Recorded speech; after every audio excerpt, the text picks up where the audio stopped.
The revelation landed like a thunderclap.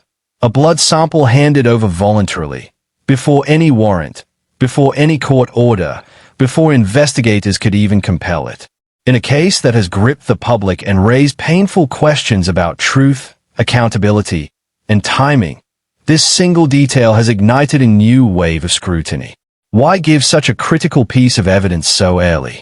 What message was being sent? And what does it mean for the investigation moving forward? Before we break down every development, make sure you hit the subscribe button and turn on your notification bell so you don't miss any updates on this story and others like it. The details are evolving quickly, and each new disclosure adds another layer to an already complex situation. The decision to provide a blood sample voluntarily, before any warrant was issued, stands out as one of the most significant turning points in the unfolding narrative. In most criminal investigations, biological samples are obtained either with a suspect's consent or through a judicially authorized warrant. When consent comes first, especially at such an early stage, it can shape public perception dramatically. It sends a signal of openness. It implies confidence. It suggests there is nothing to hide. But timing matters. Offering a blood sample before investigators formally demand it can also function as a strategic move. It preempts speculation that the individual might resist forensic testing. It avoids the optics of a legal battle over evidence. And perhaps most importantly, it positions the person as cooperative from the outset. In high-profile cases, perception is almost as powerful as proof. Authorities emphasize that the evidence collection followed strict procedures.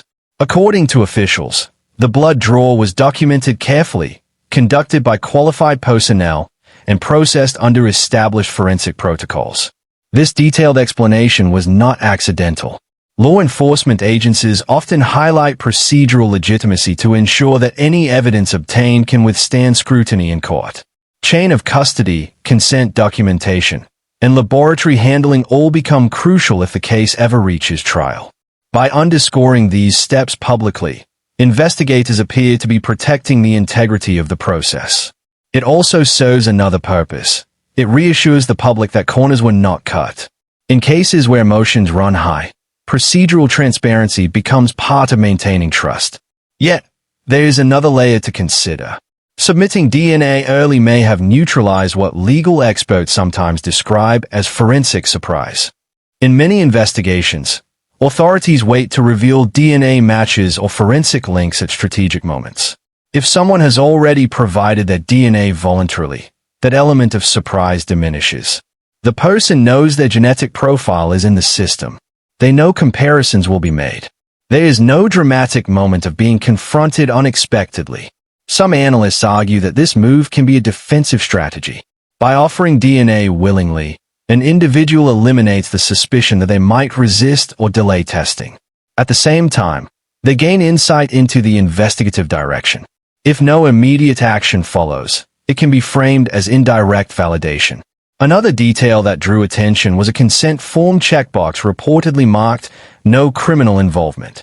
That phrase quickly became a talking point. On its surface, it appears reassuring, almost exonerating. But legal professionals caution against reading too much into administrative language. Consent forms often include standardized options or declarations. Marking a box does not constitute a formal clearance. It does not replace an investigation. It does not equate to a finding of innocence. Still, once such language becomes public, it takes on symbolic weight. Supporters may interpret it as confirmation that authorities see no evidence of wrongdoing. Critics may argue it was premature or misrepresented. The truth likely lies in the mundane reality of paperwork, bureaucratic phrasing designed for record-keeping, not public messaging. Closely tied to this is the interpretation of administrative language as informal reassurance rather than official clearance. Investigations operate in stages. Early cooperation does not end inquiries. Preliminary assessments do not close cases.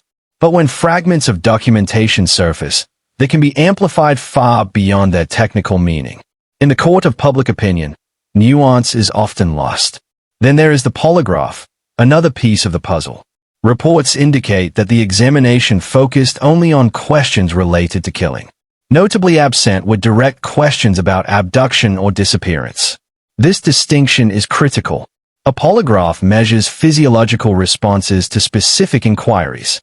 If the scope of questioning is narrow, the scope of conclusions is equally narrow. Passing or participating in a polygraph limited to homicide questions does not address every possible scenario. It does not eliminate alternative theories.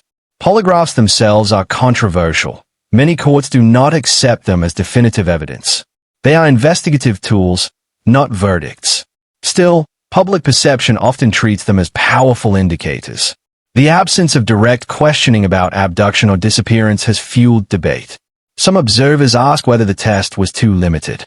Others argue that investigators tailor polygraphs based on existing evidence and strategy. Without access to the full investigative file, it is impossible to know why certain questions were included or excluded. What is clear is that selective focus shapes the narrative. Public denials have also played a central role. Delivered firmly and consistently, these statements appear carefully constructed. Language matters. Tone matters. Repetition reinforces a position. In high-stakes cases, denial is not just a response. It is a strategy. Clear, unwavering statements can project confidence and discourage speculation. At the same time, critics note that strategic communication does not necessarily equate to truth. Public messaging in legal crises is often managed with precision. Words are chosen to avoid contradiction. Statements are crafted to withstand future scrutiny. The firmness of a denial can influence perception, but it does not substitute for evidence. Another recurring theme has been the portrayal of police as slow and constrained. The narrative suggests investigators were limited by procedure, cautious to a fault, or hesitant to act decisively. This framing can shift attention. Instead of focusing solely on the individual at the center of the case, it raises questions about institutional performance. Law enforcement agencies frequently operate under strict evidentiary thresholds. They cannot detain, search, or charge without probable cause. What appears to the public as delay may reflect legal safeguards designed to protect rights. Yet in emotionally charged cases, patience can be interpreted as weakness. Finally, cooperation itself has become a point of contention. On one hand, volunteering evidence, speaking publicly, and participating in tests can be seen as transparency. On the other, critics argue that cooperation can be calculated positioning, a way to control the narrative while minimizing risk. Both interpretations can exist simultaneously. In the end, this case underscores a larger truth.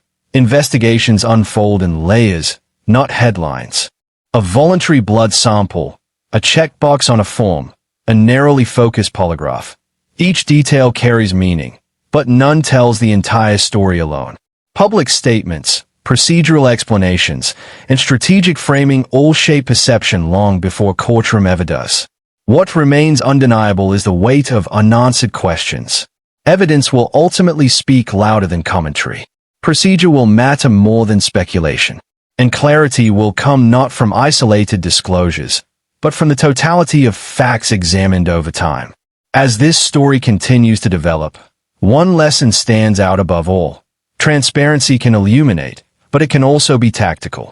Cooperation can reassure, but it can also position.